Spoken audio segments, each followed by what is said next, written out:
Если вы немного, но тем не менее следите за новостями игровой индустрии, то вы наверняка в курсе, что двое нынешних гегемонов игровых консолей, а в частности Sony и Microsoft, продолжают свою борьбу и скупают различные игровые студии. Наибольший бум в этом вопросе вызвал, конечно же, Microsoft с приобретением Activision Blizzard, но и Sony не стали оставаться в стороне, и не так давно они прикупили студию разработчика Halo, то есть одного из эксклюзивов Xbox в свое время. И вы вполне можете справедливо заметить, это, конечно, все здорово, но при чем здесь футбольные симуляторы и, в частности, PES?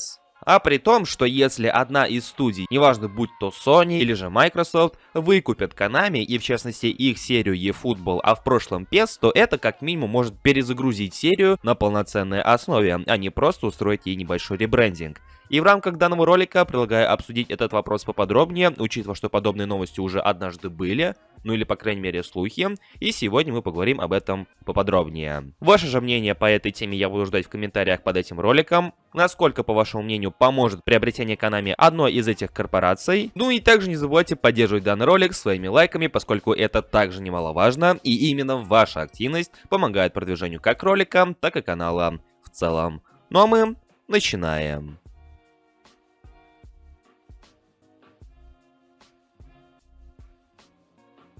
Если вы подписаны на мой канал не первый день, то вы наверняка в курсе, что весной 2021 года были небольшие слухи о том, что Microsoft могут приобрести Konami и, так сказать, поглотить их, сделать этакой внутренней студией, которая будет разрабатывать игры для них. И в связи с этим появились слухи о том, что на тот момент серию PES может ожидать такая же участь. И Microsoft вполне могут взять серию под свой контроль и начать выпускать ее уже от своего имени, а не от имени Konami. И в принципе, что тогда, что сейчас, я уверен, такие слухи воспринимали и будут воспринимать положительно, поскольку, как мы все с вами понимаем, серии нужен новый глоток воздуха. И судя по всему, с работоспособностью Konami, они этот самый глоток свежего воздуха получат еще не скоро. А та же самая пресловутая поддержка, будь то от Sony или же от Microsoft, вполне бы могла изменить эту тенденцию. Однако, когда такие слухи ходили весной, мы особо в это не верили, да и в принципе еще что-то ожидали от Konami, поскольку до eFootball еще было достаточно далеко, а все новости и слухи по поводу PES 2022 достаточно обнадеживали. Но спустя время оказалось, что все далеко не так, как ожидалось, и в принципе поддержка от Microsoft не была бы уж лишней уж точно.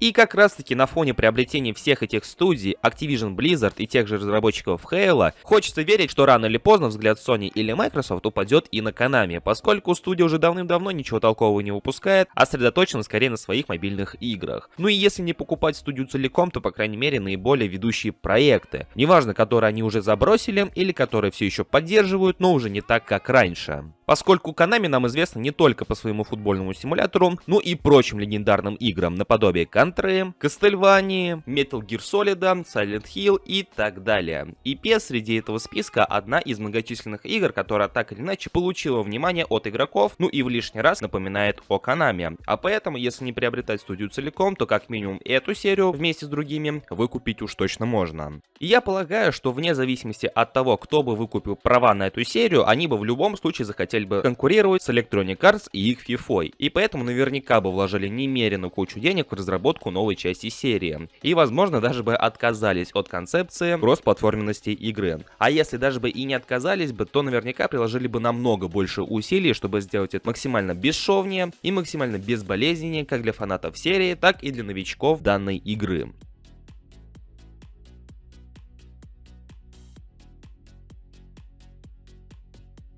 И неважно, насколько хорошей получилась бы игра в таком случае, это как минимум был бы очень интересный опыт, согласитесь. Но ваше же мнение по данной теме я буду ждать в комментариях под этим роликом, что вы думаете на этот счет, насколько реально подобная сделка и насколько бы удачно она получилась по итогу.